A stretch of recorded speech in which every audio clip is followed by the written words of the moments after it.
क्या जजेस के साथ आहनी हाथों से निपटने का फैसला कर लिया गया है? ऐवान सदर में होने वाली बड़ी बैठक में कौन कौन मौजूद था? किसने कहा कि एतमाद में लिए बगैर प्रेस कॉन्फ्रेंस क्यों कर दी? अक्टूबर नवंबर में हुकूमत जाने का तज़किरा ख्वाजा आसिफ क्यों कर रहे हैं? इलेक्शन कमीशन सुप्रीम कोर्ट के फैसले पर तनकीद करने की जुर्रत कर रहा है। बन्नू में फायरिंग किसने की?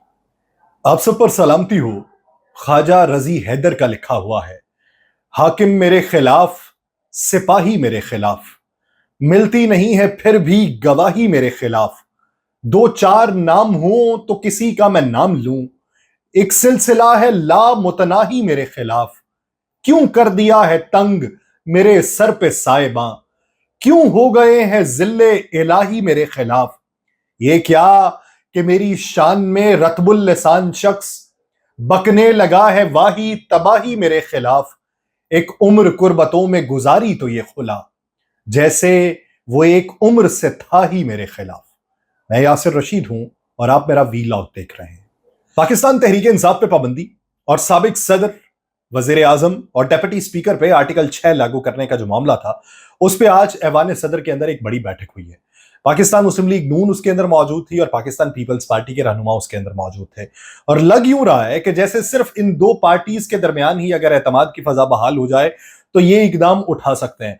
पाकिस्तान मुस्लिम लीग नून की जानिब वहां पर इसहाक डार साहब थे, उसके अलावा वजीर कानून थे, स्पीकर कौमी असम्बली सरदार अयाज सादिक थे, अहद चीमा थे, इरफान कादिर थे, अताउल्ला तारड़ थे।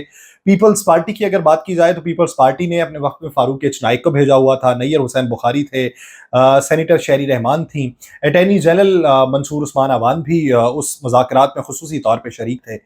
दोनों जो हुकूमती इत्तेहादी हैं, इनके दरमियान कोई छोटी मोटी मुलाकात नहीं हुई, 1.5 घंटे तक ये मुलाकात जारी रही है और इस मुलाकात में बहस मुबाहिसा भी होता रहा है। अटॉर्नी जनरल ने वहां पर बताया कि मखसूस नशिस्तों का जो केस है, इसके ऊपर क्या कुछ किया जा सकता है। पाकिस्तान मुस्लिम लीग नून की जो लीगल टीम थी, उसने पाकिस्तान पीपल्स पार्टी को पाकिस्तान तहरीक इंसाफ से मुतल्लिक जो फैसले किए गए हैं, पाकिस्तान मुस्लिम लीग नून ने जो किए हैं उस पर एतमाद में लिया है। लेकिन क्या वो एतमाद में आ गए? क्योंकि वफाकी वजीर कानून आजम नज़ीर तारड़ साहब ने और अटॉर्नी जनरल ने पीटीआई पे पाबंदी के हुकूमती फैसले के कानूनी निकात जो है वो सब के सामने पढ़ के रखे। तो दूसरी तरफ जो पीपल्स पार्टी की लीगल टीम थी, उसने इस खदशे का इजहार किया कि अगर हम इनके ऊपर इस तरह का कोई बैन लगाते हैं तो मुस्तकबिल में इन फैसलों के असरात जो हैं वो हम तक भी आएंगे, तो हम उसे किस तरीके से टैकल करेंगे। तो पीपल्स पार्टी ने पहले तो सबसे पहले बात यह की कि आपने फैसला करने से पहले हमें एतमाद में लेना था, हमें बताए बगैर आपने ऐलानात कर दिए, ये चीज मुनासिब नहीं थी। आप आए, प्रेस कॉन्फ्रेंस आपने कर दी, हमसे कोई बात नहीं की। उन्होंने कहा जी आपके जो फैसले हैं हम अपने उसे सेंट्रल एग्जीक्यूटिव कमेटी में लेके जाएंगे, सेंट्रल एग्जीक्यूटिव कमेटी में उसके ऊपर बात होगी और फिर उसकी अगर तौसीक हो गई तो आपको आगाह कर दिया जाएगा, ना हुई तो आपको उससे भी आगाह कर दिया जाएगा कि हमारा अगला प्लान क्या है। पाकिस्तान तहरीक इंसाफ जो पीपल्स पार्टी के साथ इशारा दिया गया था कि हाथ मिलाया जा सकता है, जिस तरीके से लतीफ खोसा साहब ने कहा, तो यूं इतलात ये हैं कि अभी तक इनके दरमियान में कोई रवाबित नहीं हुए। पाकिस्तान पीपल्स पार्टी के बेशुमार रहनुमा ये सोचते हैं कि अगर हमने ये इकदाम उठाया तो पार्टी के अंदर जो नजरियाती लोग हैं वो इससे इख्तलाफ करेंगे, जिन्होंने बेनजीर भुट्टो के साथ भी वक्त गुजारा है और पुराने अदवार में वो बड़ी पोस्ट के ऊपर रहे हैं, तो वो इस बात के ऊपर यकीन रखते हैं कि किसी पार्टी के ऊपर अगर पाबंदी लगाई जाए, माजी में भी लगाई जाती रही है, उसका नतीजा कोई अच्छा देखने को नहीं मिलेगा और उसके असरात हमें भुगतना पड़ेंगे कि कल को कोई इक्तदार में आ गया, हमारी पार्टी पे बैन लगा दिया, हम पे आर्टिकल 6 लगाने की तैयारी कर दी गई, तो फिर हम क्या करेंगे। तो ये मामला तो है। उधर मरियम नवाज साहिबा ने कह दिया कि खातून ने जुर्म किया है तो वो मासूम कैसे हो गई। ये उन्होंने सनम जावेद के बारे में कहा। उन्होंने कहा जी ऐसे मामलात पे हमें कान और आंखें बंद नहीं करनी चाहिए, हमारा मुल्क है, हम ऐसे मामलात को रोकेंगे, हम चुप नहीं रहेंगे। अवाम जिसको इक्तदार में लाना चाहती है, मैं ये बता दूं कि वो मुल्क के लिए ठीक नहीं है, मेरी बात मान जाओ। अवाम दोस्त दुश्मन की पहचान कर ले, पता नहीं है इन लोगों को किसने लॉन्च किया है। तो फिर वो ये भी कहती हैं कि ये सारा कुछ सुप्रीम कोर्ट को नजर क्यों नहीं आ रहा। हुकूमत अपने 5 साल पूरे करेगी, किसी ने रखना डालने की कोशिश की तो आहनी हाथों से निपटा जाएगा। जिस शख्स को आप वापस लाना चाहते हैं वो इस कौम का मुजरिम है। ये किसको कहा है उन्होंने?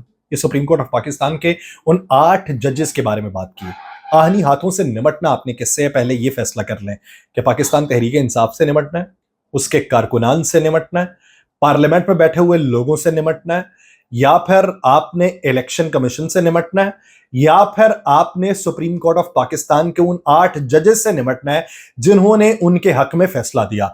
क्योंकि एडहॉकिज्म की बुनियाद के ऊपर ये जो जजेस की तैनाती वाला मामला था, इसको भी बुनियादी तौर के ऊपर जवाज यही बनाया गया कि 8 जजेस ने आइन को रीराइट किया है। इसी बिना के ऊपर मरियम नवाज जो है वो बहुत सख्त बयानात दे रही हैं कि आहनी हाथों से निपटा जाएगा। यानी अवाम को नहीं मालूम, फिर छोड़ दीजिए अवाम को कि अवाम के लिए आप जो इलेक्शन का इनेकाद करते हैं वो सारे सिस्टम को खत्म कर दीजिए। आप अवाम के लिए जो सारा इनेकाद करते हैं और अवाम को कहते हैं कि वोट जो है वो अवाम की ताकत का है, तो फिर छोड़ दीजिए उसको, उस नारे को भी छोड़ दीजिए जो आप कहते थे कि वोट को इज्जत दो। फिर नारा अपना तब्दील कर लीजिए, बयानिया अपना तब्दील कर लीजिए और उसकी बयान के ऊपर अपने नए बयानिए को तश्कील दीजिए ताकि अवाम को ये मालूम हो सके कि आपका बयानिया क्या है। क्योंकि आप अवाम को, यानी आप ये समझते हैं कि अवाम आपकी बजाय किसी और को लाना चाहते हैं। आप इस बात का इकरार कर रहे हैं कि अवाम को आपके ऊपर एतमाद नहीं है। अवाम इस वक्त गलतफहमी का शिकार हुई है, अवाम इस वक्त तजब्जुब का शिकार है, अवाम परेशानियों में मुब्तला है, अवाम का दिमाग बंद हो चुका है, अवाम को कुछ मालूम नहीं पड़ रहा। तो फिर ये फैसला कर लीजिए कि अवाम की बात नहीं मानी जाएगी, अशराफिया की बात मानी जाएगी, ताकतवर की बात मानी जाएगी। दिमाग आपके हैं, बाकी तो सारे कुंज दिमाग हैं, उन्हें कुछ मालूम नहीं है। दूसरा, जो ख्वाजा आसिफ साहब फिच रिपोर्ट के बारे में बात करते हैं कि फिच की जो रिपोर्ट है 18 माह वाली, हमें नहीं मालूम कि वो किस बुनियाद पे है, लेकिन वो ये समझते हैं कि अक्टूबर नवंबर में बहुत सारे लोग इस सिस्टम को लपेटने के दर पे हैं कि इस सिस्टम को लपेट दिया जाएगा, 8 फरवरी के इलेक्शन को कलअदम करार दे दिया जाएगा, हमारी हुकूमत को गिरा दिया जाएगा। इस वजह से हम एडहॉक बुनियादों के ऊपर जजेस को तैनात करना चाहते हैं और हम अपने एक एक इंच की हिफाजत करेंगे। तो ख्वाजा आसिफ साहब, आप जो फिच की रिपोर्ट को 18 माह की कह रहे हैं, आप अक्टूबर नवंबर का क्लेम करते हैं। अक्टूबर नवंबर में तो आपकी हुकूमत को सिर्फ 8 माह हुए होंगे। तो यानी फिच की रिपोर्ट जो है वो मुआशी मंजरनामे से है, अभी की जो है वो आपको लाले पड़े हुए हैं और उसको फिच के कंधे पे रख के आप मलबा सारा उस पर डालना चाहते हैं। उधर इलेक्शन कमीशन ऑफ पाकिस्तान ने ये तो कह दिया है कि सुप्रीम कोर्ट के फैसले के ऊपर अमल दरामद किया जाएगा। आज जो इजलास हुआ है उस इजलास के पहले निकात पढ़िए और फिर देखिए कि वो अमल दरामद करना चाहती है या बाकायदा तौर पर उन्होंने भी सुप्रीम कोर्ट के फैसले को नजरअंदाज करके धमकाया है। इलेक्शन कमीशन ने अपनी लीगल टीम को यह हिदायत की है कि फैसले का अगर कोई भी पॉइंट है जिसपे अमल दरामद नहीं हो सकती तो उसको पॉइंट आउट करें, रुकावट है तो पॉइंट आउट करके हमें बताएं, हम सुप्रीम कोर्ट से उस पर रुजू करते हैं कि यह मामला है जिसके ऊपर अमल दरामद नहीं हो सकता। तर्जुमान ने आज का जो एलामिया जारी किया है इलेक्शन कमीशन के, उन्होंने कहा है जी कमीशन से इस्तीफे का जो मुतालिबा है वो बड़ा मजहक का खेज है, कमीशन किसी के दबाव में नहीं आएगा, आइन और कानून के मुताबिक काम करता रहेगा।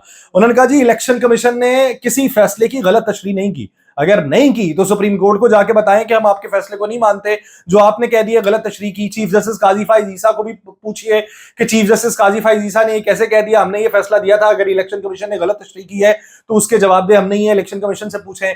उन्होंने कहा जी पीटीआई के इंट्रा पार्टी इलेक्शन दुरुस्त नहीं थे, उसके खिलाफ पीटीआई मुख्तलिफ फॉर्म्स पे गई, इलेक्शन कमीशन के फैसले को वहां पर बरकरार रखा गया। पीटीआई के इंट्रा पार्टी इलेक्शन दुरुस्त नहीं थे जिसके नतीजे में बल्ले का निशान ले लिया गया, लिहाजा इलेक्शन कमीशन पे इल्जाम तराशी इंतहाई नामुनासिब है।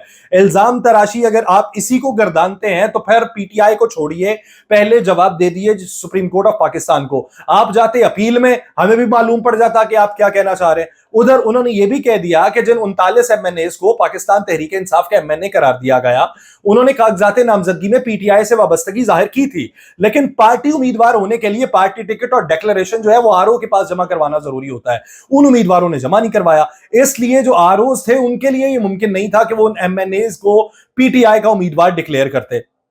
तो जो बाकी थे उन्होंने तो वो जमा ही नहीं करवाया था, जो बाकी 41 थे। तो जब उन्होंने जमा ही नहीं करवाया तो एसआईसी जो है उसके अंदर 3 दिन में शमूलियत इख्तियार कर ली। सुन्नी इत्तेहाद कौंसिल इलेक्शन कमीशन में फरीक थी, वही पेशावर हाई कोर्ट में थी और वही सुप्रीम कोर्ट पे थी। ना तो पीटीआई इलेक्शन कमीशन में थी, ना पेशावर हाई कोर्ट में, ना सुप्रीम कोर्ट में। यानी आप ये कह रहे हैं कि सुप्रीम कोर्ट ऑफ पाकिस्तान ने अपना जो फैसला जारी किया है वो आपकी मंशा के बरक्स किया है और उसमें सुप्रीम कोर्ट ने गलती कर दी है। सुप्रीम कोर्ट के उन 8 जजेस ने गलत बुनियादों के ऊपर फैसला दिया है। यानी आप वफाकी हुकूमत के उस पॉइंट को इंडोर्स कर रहे हैं जो उनके मुताबिक 8 जजेस ने आइन को रीराइट किया है। इस मामले के ऊपर आप जाते अपील में जाते, हमें भी मालूम पड़ जाता। दूसरी बात जो आप करते हैं कि 39 एमएनएस वाली, उसमें से किसी ने भी आरओ के सामने जमा नहीं करवाए, तो ये बता दे सलमान अकरम राजा साहब जब लेके आरओ के पास गए थे तो आरओ ने क्या जवाब दिया था, जिसकी बुनियाद पे वो लाहौर हाई कोर्ट में चले गए थे कि मुझे पीटीआई का कैंडिडेट माना जाए। मैं तो आजाद उम्मीदवार नहीं हूं, میری پارٹی ابھی بھی رجسٹرڈ ہے. تو جب تب بات نہیں مانی گئی تھی تو آپ کا یہ بھی سٹینس جو ہے وہ غلط ثابت ہوتا ہے. لیکن اس پہ دیکھتے ہیں آنے والے دنوں میں کیا ہوگا. دوسری طرف بنوں کا جو معاملہ ہے وہاں پہ کلیم یہ کیا گیا کہ سیکورٹی فورسز نے سیدھی فائرنگ کی جس سے 2 افراد شہید ہوئے اور 20 زخمی ہوئے. کون یہ کلیم کر رہا ہے؟ یہ سابق سینیٹر جماعت اسلامی مشتاق احمد صاحب کلیم کر رہے ہیں. کہتے ہیں گولیوں سے نفرت کو بویا جا رہا ہے. امن کے لیے نکلنے والے پرامن مظاہرین پر فوج سیدھی گولیاں چلا رہی ہے. انہوں نے پاکستان کے جغرافیے اور یکجہتی کے اوپر حملہ کیا ہے. میں اس کی مذمت کرتا ہوں. یہ سرکاری ریاستی دہشت گردی ہے. خیبر پختونخوا کی حکومت اس کے اوپر انہوں نے نوٹس لیا ہے. بیرسٹر سیف یہ کہہ رہے ہیں کہ اس کے اوپر وزیر اعلیٰ خیبر پختونخوا نے نوٹس لیا. علی محمد خان صاحب کہہ رہے ہیں کہ ہم کے پی حکومت سے امید کرتے ہیں کہ اس کی باقاعدہ شفاف تحقیقات ہوں گی. لیکن دوسری طرف سے کلیم یہ کیا جا رہا ہے کہ دہشت گرد جو تھے وہ وہاں پہ گھسے, ان کا فائدہ اٹھاتے ہوئے انہوں نے حملہ کرنے کی کوشش کی اور اس کے تناظر میں یہ کیجویلٹیز دیکھنے میں آئی ہیں اور یہ ان کی طرف سے نہیں ہے. اب اس معاملے کے اوپر جب ہم اپنے ہی ملک کے اندر اپنوں کے اوپر ہی الزام تراشی کرتے رہیں گے, جب اپنوں کے خلاف ہی بغاوت کرتے رہیں گے, اپنوں کے خلاف ہی اقدامات اٹھاتے رہیں گے, دونوں طرف کی میں بات کر رہا ہوں, جب ہم ایک نقطے کے اوپر مرکوز نہیں ہوں گے, جب تم باغی, تم غدار, میں مہربان اور میں محب وطن اس طرح کے ہی نعرے لگتے رہیں گے, جب تمہیں سمجھ نہیں, تم کم عقل اور میں ہی عقل کل ہوں, اس طرح کے بیانات کو انڈورس کرنے کی باتیں ہوتی رہیں گی, جب اداروں کے مخالف بیانات دیتے رہیں گے, جب حکومت میں بیٹھے ہوئے لوگ اداروں کو دھمکاتے رہیں گے, تو پھر پاکستان میں مثبت طرز عمل کس طریقے سے دیکھنے میں آئے گا؟ پھر جس کی لاٹھی اس کی بھینس والا قانون جو ہے وہ یہاں پر رائج ہوتا دکھائی دے گا. اور اس میں اگر آج لاٹھی آپ کے ہاتھ میں ہے تو یہ یاد رکھیے کہ وقت آپ کو کبھی بھینس بنا سکتا ہے, اور جب آپ بھینس بنے تو اگر آپ ضعیف العمر ہوئے تو پھر کیا وہ آپ اس لاٹھی کی سکت کو سہ پائیں گے یا نہیں؟ یہ سوچ لیجئے. فیصلہ کرنے سے پہلے, ایک دوسرے پہ الزامات لگانے سے پہلے بیٹھ جائیے, کدورتیں ختم کر لیجئے, ایک لمحے کو ختم کیجئے. بے شمار مواقعوں کے اوپر جو ازلی دشمن تھے وہ بھی بیٹھے, انہوں نے بات کی, کم از کم بیٹھیں تو صحیح. اگر نہیں دو بیٹھنے کو تیار, کوئی تیسرا فریق ہی بٹھا لے, بیٹھ کے بات کر لیں, غلطیوں کو مان لیں. کیا ہو جائے گا اس میں؟ کتنا نقصان ہوگا آپ کا؟ زیادہ نقصان نہیں ہوگا, فائدہ پاکستان کا ہو جائے گا, اور اسی فائدے میں آپ کا فائدہ موجود ہے. مجھے دیجیے اجازت. اللہ نگہبان.